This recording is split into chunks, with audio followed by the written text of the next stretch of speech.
It's truly our pleasure to introduce Manju Puri ma'am.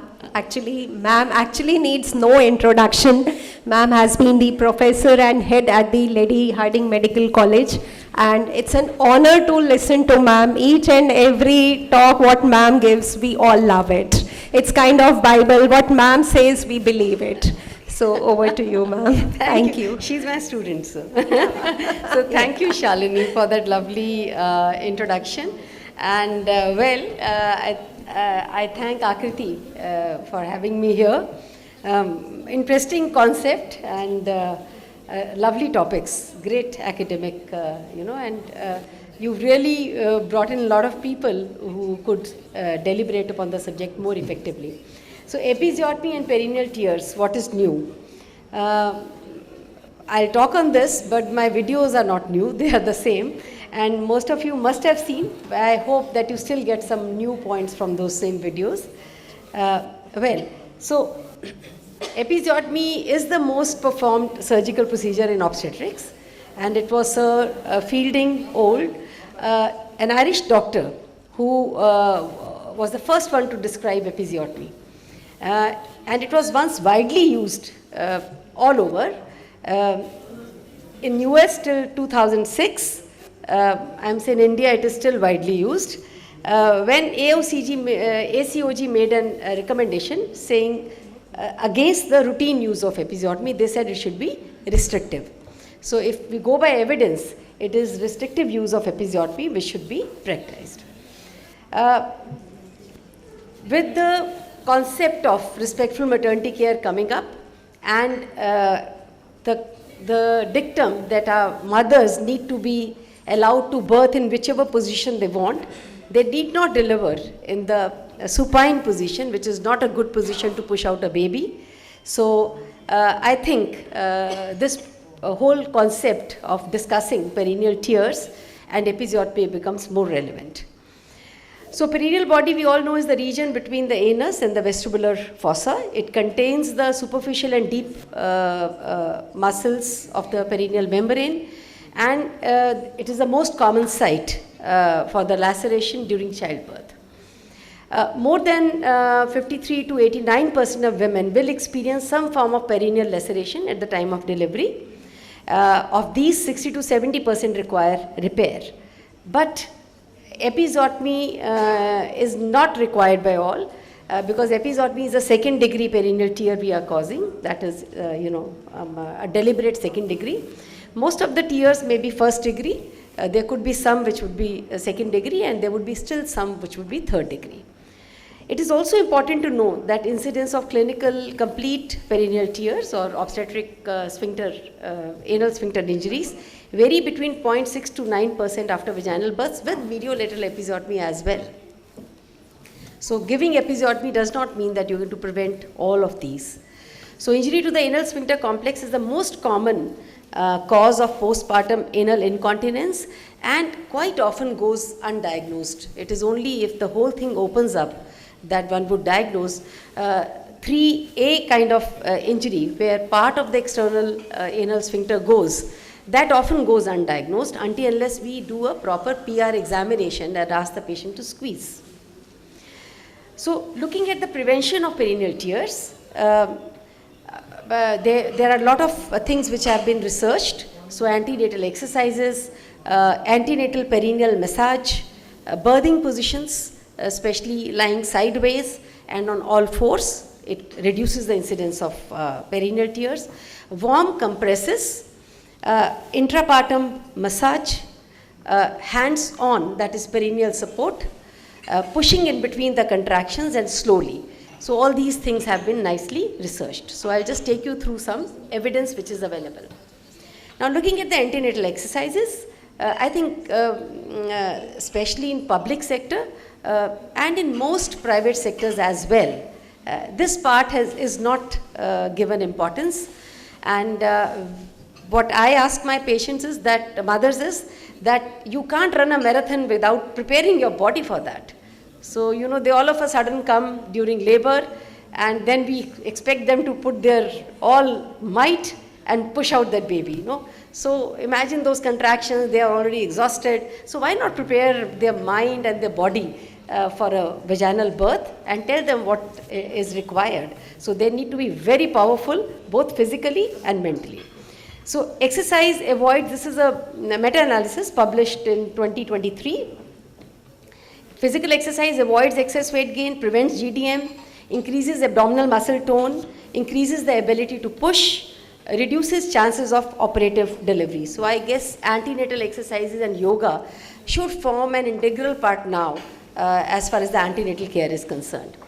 And pelvic floor muscle exercises are known to reduce episiotomy, have higher chances of intact perineum, lesser chances of higher degree perineal tears. And the number need to treat these mothers with pelvic floor and antenatal exercises is 17. So if you do 17 mothers, do this, one perineal tear would be saved. Then comes antenatal perineal massage. So everyone is, we know that our women are not very keen on having any kind of massage, but if you tell them that it will help them, help the baby come out. So anything which you slowly dilate, I'm saying it's bound to kind of be more supple. That is the concept. So, and these days women are not even, I think the sexuality of the couples has also kind of taken a beating. Everyone is so busy. So, normally we find very tight, vaginal introituses. So, if you ask them to have a vaginal delivery, everything is going to be rigid. So, rigid right from the mind to the body, everything, there's nothing supple, there's nothing relaxed. So, I think that is what needs to be taken care of. It allows the perineum to stretch, it reduces the need for episiotomy, it reduces higher degree of tears, and reduces postpartum pain and improves healing. So, the number needed to treat is 13. And this is a very nice meta-analysis which has been published. And this is in the International Journal of Urogynecology, published in 2020. So this is one of our, students who is now a consultant, leading consultant, Dr. Karishma. So she tells you how do you tell your patient to kind of, can we have the voice here please? Just a second. Can we have the audio in this? Where can I manipulate it? Okay, I'll explain it to you. So this is the pelvis. So the thumb, the mother is asked to put a thumb into the vagina. Okay, thumb there, and stretch the introitus. Stretch the introitus. Yeah. Have you started?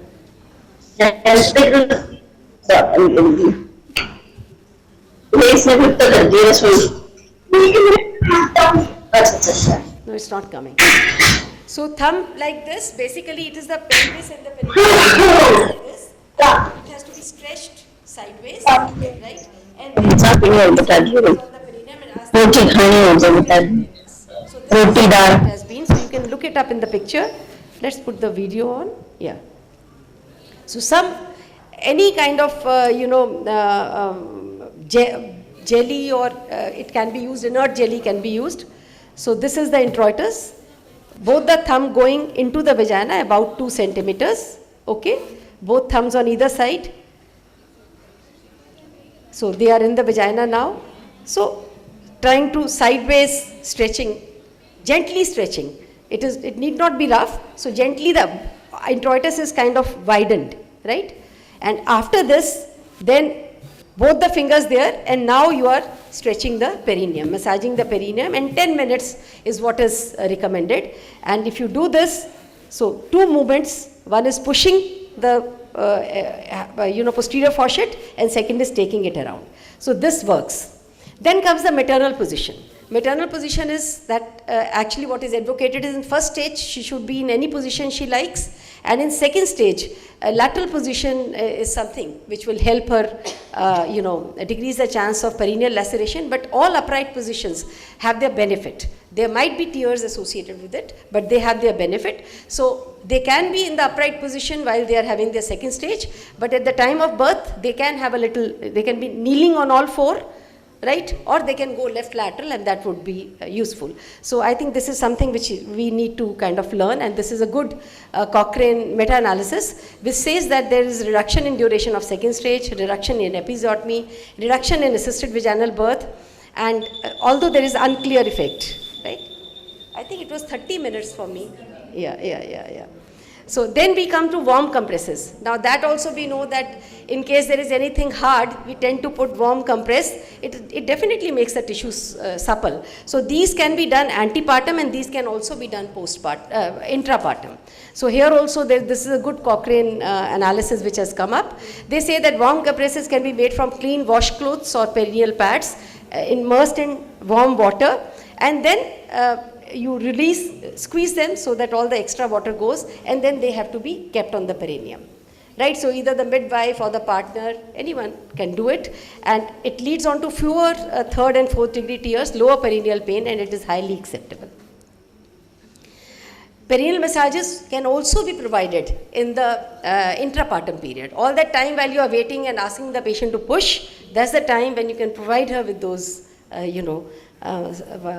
compresses. It is bound to make her area supple and softer, and she would push it out, and this meta-analysis has shown that massage done by the midwife in the second stage, during and between the pushing, and some with this is the compresses and the massage. So the massage which I told you in antenatal period can be done during this time with the index and middle finger, thumb outside, using water soluble lubricant can reduce severe perineal trauma, reduce episiotomy usage, and increase the incidence of intact perineum.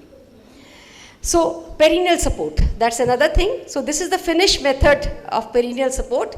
You know, the way we were taught when we were young was not correct. We used to put a pad, and the pad would be anywhere, the fourchette would be anywhere. They say don't put a pad. You just take your fingers. So this finger goes up on one side, this thumb goes up, okay, and these fingers will support the perineum. So this is the Finnish method. So push the perineum with these fingers and support it like that, so the fourchette comes here. So this is the picture which shows how it is to be, and this is one of our consultants, Dr. Nishtha, who is doing a ventouse delivery, and this will show how beautifully she eases out the perineum. So it is not for ventouse I am trying to show you, I am trying to show it for the perineal pressure support which she is given. So this is very, very effective.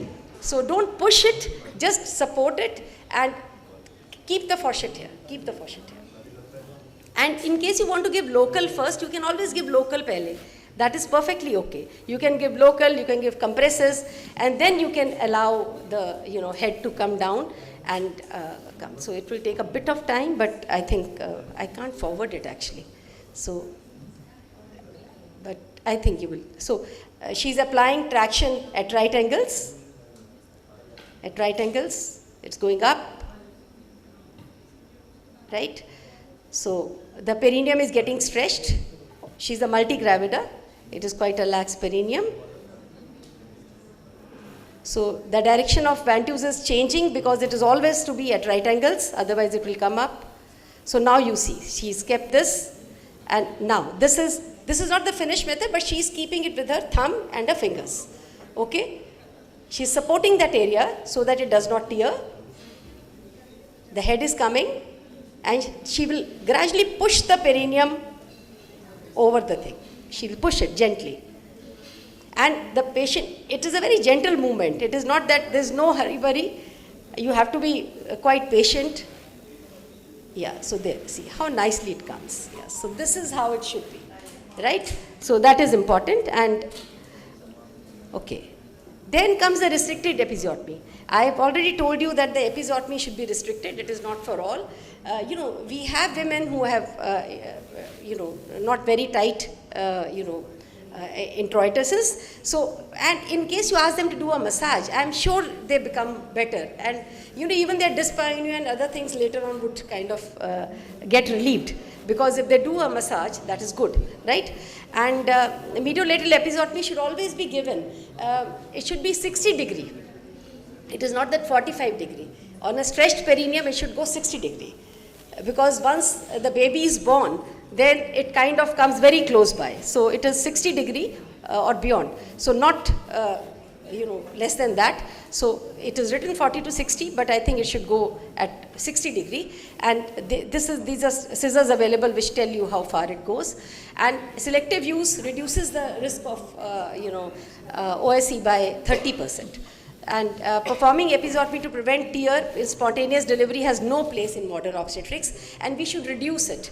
I'm to say it kind of gives rise to a lot of other complications. The number needed to treat is 5, so that is why it is restrictive use.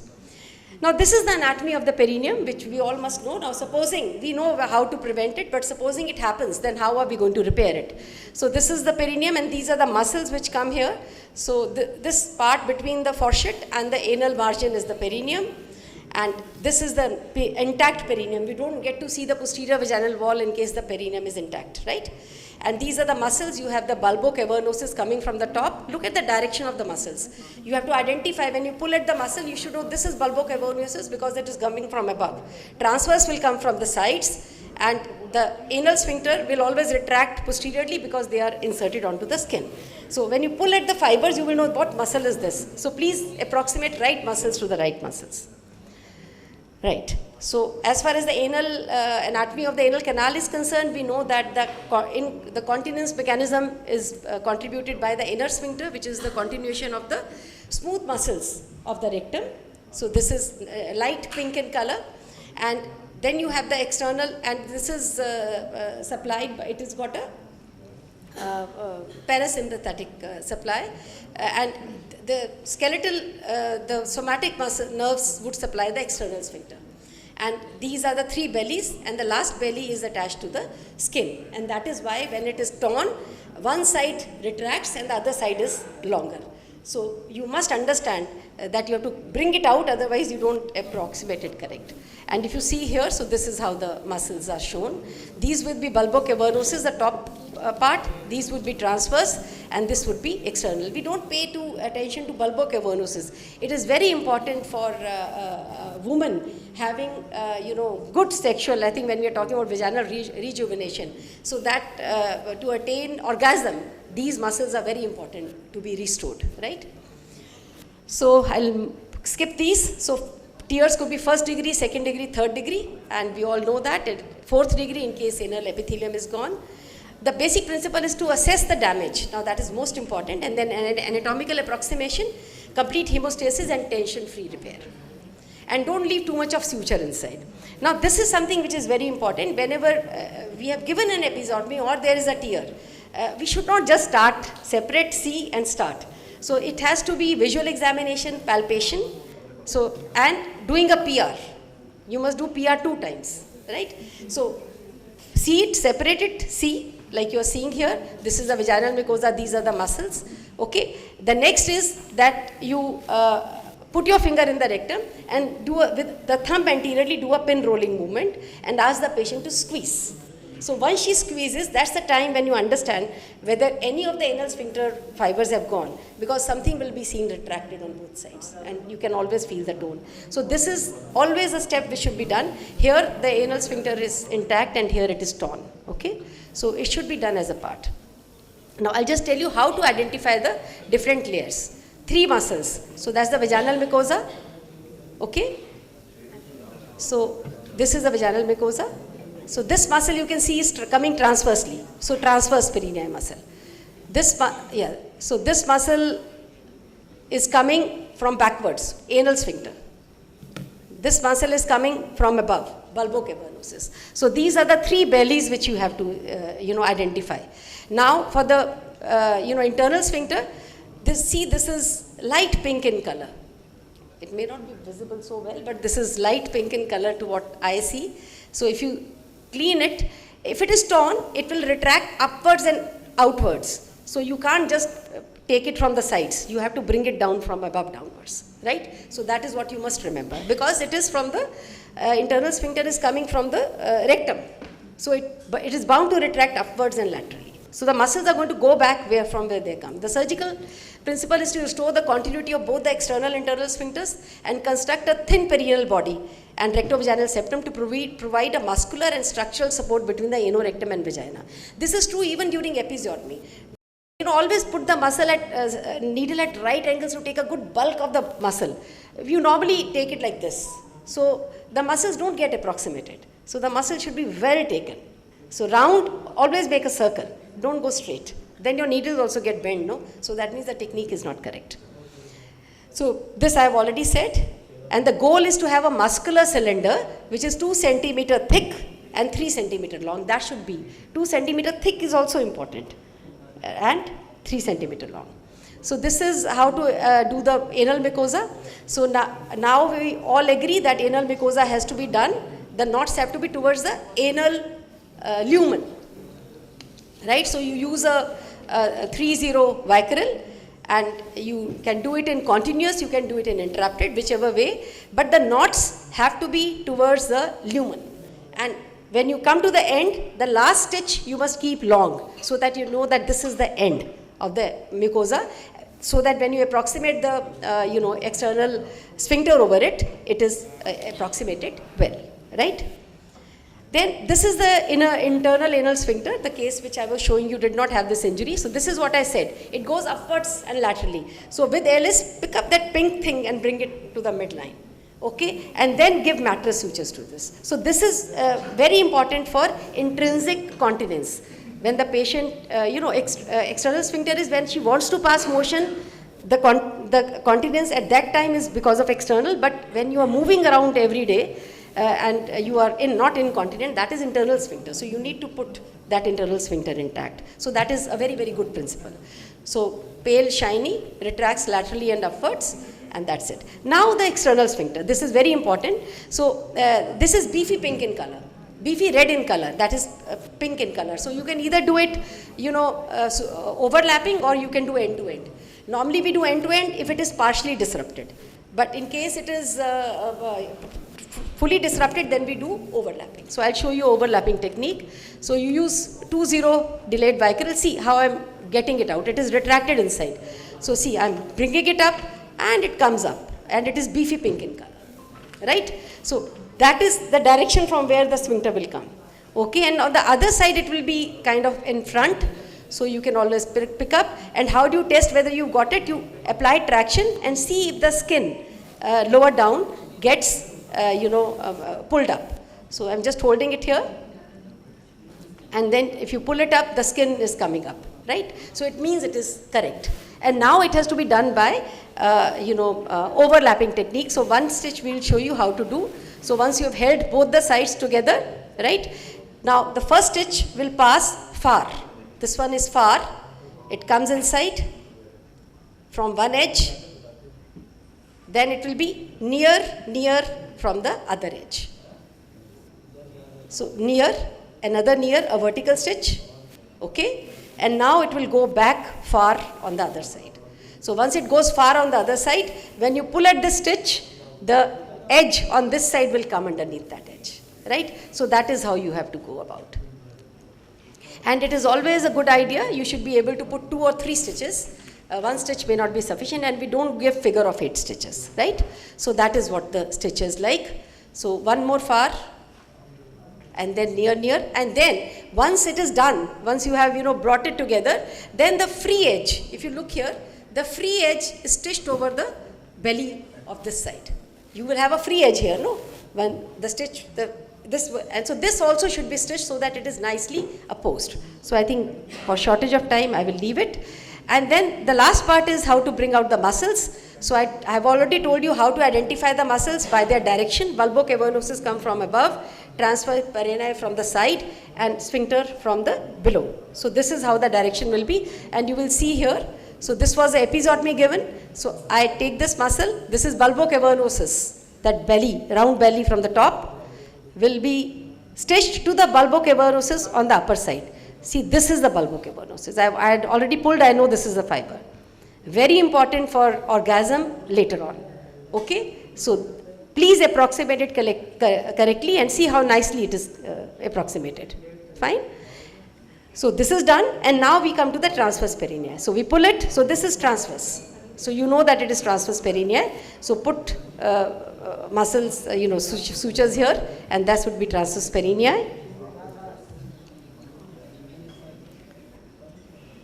Yeah, the sphincter we've already done, so we'll put 2 transverse perineum and then it is done. All right. So this is how we started, and this is what was the end point. So a good 3 centimeter long perineum, and this was the episiotomy and this was the midline. Okay, so that should be the end result. And post-operative care, these days we don't keep them nil orally because especially if they are, in the labor room. So there's no need to keep them nil orally.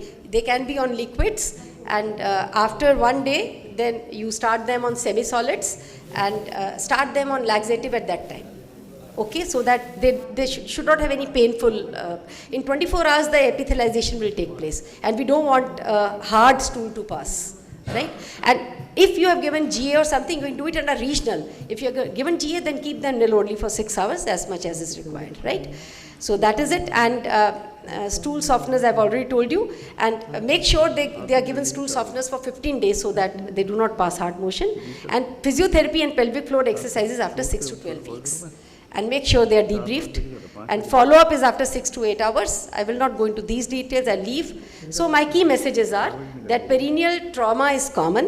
Episiotomy in dorsal and lithotomy position is not a preventive strategy for all women. I've included both the position and the episiotomy. Perineal trauma preventive strategies need to be initiated in the antepartum period and carried on through intrapartum and postpartum period. I think we can have some workshops on these, strategies, because not everyone is aware of it, and once we popularize it, automatically the things would happen. And it is a mother's right to deliver in whichever position she wishes. Whether we want to deliver or not, it is our choice, but they have to, right? That is what is respectful maternity care, and that is why we are having midwives coming in now. And obstetricians need to unlearn and relearn. We all have learned it the wrong way, including me. So we need to relearn as to how to deliver. And they really beautifully, all the breech babies deliver beautifully when the mother is kneeling. If you have seen nice videos, And perineal trauma needs to be assessed accurately and repaired meticulously. I think that is what is important. I have told you how to assess it. We should not do a shabby job of an episiotomy. We should be able to give them a perfect perineum for them to have a good quality life later on. Thank you so much for patience. It was an excellent presentation, Dr. Manju Puri, and for some time I was taken back to the MBBS class. Yeah. That is how you should be teaching the junior residents when they join the department of OBGYN, because generally what happens is we tend to, many a times it so happens that the senior person is conducting delivery and the job of suturing episiotomy is relegated to the junior most person. I think we need to reverse that particular practice, because if you don't follow this kind of technique to repair the episiotomy and of course the anal sphincter injury there, then you would definitely give a better perineum to the woman, and in the long run it will be beneficial to her. Absolutely. Thank you. So many new things we have learned, ma'am. We think we all are doing it for ages. It's just very easy to do it. But looking at this, looking at all your videos and what all you have taught today, I guess we all need to relearn, truly relearn and unlearn what all we have learned. So I think we actually need more workshops. Yeah. And thank you, madam. I think very few know that I am your undergrad and postgrad both. Yeah. You are from PGIMS Rohtak. And in my first year, I was served a notice by department that one of my patient had dehiscence in the episiotomy, and a third year student, MD student, was put to supervise my 5 episiotomy so that I learn right technique. Really? So she is very passionate. She is not passionate in teaching. She makes it practical also for the students. Thank you, ma'am. She is doing that for us as well. Yes.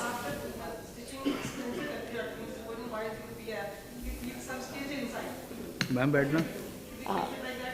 Yeah, so basically it is always a good idea. One of my friends, Mitra Saxena, we are class fellows, she keeps 5 or 4 fingers cut on a table while she is suturing a deep episiotomy. So she makes sure that in between she keeps doing and remove. She does not have to change her gloves. So she keeps doing. So ideally, if it is come, you have to reopen. We can't do because we don't know what are we leaving inside. So that is why prevention is the best remedy. So that we keep doing, we can do number of PRs in between, especially while we are taking the deeper layer, and then make sure that it is not there. Yeah, last PR should not be able to detect it. We should be able to detect it pehle, and especially when we are stitching the upper 1/3 of the episiotomy. That is where the rectum is just close to it. And as we come nearer, the rectum goes a little farther, but there the rectum and the vaginal mucosa are snugly close to each other. So we have to be very careful. Ma'am, do you think squatting position is the best for the delivery as specified by all our guys in old age? No, it is not old age now. It is modern. It's a new age squatting. Yeah. No, look. What I always, how I explain is that when anyone discusses with me, I said if we ask you to pass motion lying down on the table or on the bed, how easy or difficult it is. What would you want? You want your anal canal to be aligned. Likewise, you want your vagina to be aligned. So instead of squatting, they could be leaning a bit. They could be on all fours, right? It can be any. It is high time that we get used to that idea that the women, and believe me, the number of cesarean sections would go down. Yeah. Yes. They can be allowed to, squat and bear down, and once, because the pelvis opens up and the pressure on the sacrum releases. So if there is no pressure on the sacral nerves don't get stimulated, the pain is lesser if she leans forwards. The blood supply is better. No, yeah, you have birthing chairs. No, have your birthing chairs. That is why I told Dr. Ragini that this is another thing which you can work on. And respectful maternity care is something which we all can work on. It will change the whole paradigm of birthing babies. Yeah. Yes. Yeah. Yes. I fully agree. It's the need of the day. I think I'll give you 2 thumbs up. Unlearns. So we'll send an advisory. Birth also. Yes. Okay. Yes, Wow. for sure. And I was tempted to steal the video and then show it to all the postgraduates of this country. So this is how you do the repair and not do casually. Right. Thank you, everybody. Yes. Obviously, on all fours, on the interior. We have the Karishma, who is a interior. urogynecologist. She's been with us in AP. She's wonderful. We will make some more videos. That's what I told her, that we should make some more videos with him. All 4 is better. Actually, we are not going to decide. Let the mom decide whichever way she's comfortable. So we cannot decide. But all 4 and lateral is best to prevent tears. Is it right? But if she wants to birth in whichever position, it has to be sitting, squatting. Squatting is better. Yeah. But preventing final delivery can be taken in all 4s or that time. Yeah. All 4s is really good. It opens up the pelvis. It opens up the pelvis. Thank you, ma'am. No, आपने देना ही the नहीं. session. The questions are unending. It's an interesting topic. Thank you so much. Yeah, thank you. All Thanks team Akriti, Dr. Ragini, Dr. Rita Bakshi, Dr. Vandana for giving us this pleasure. Thank you now so we come much. on to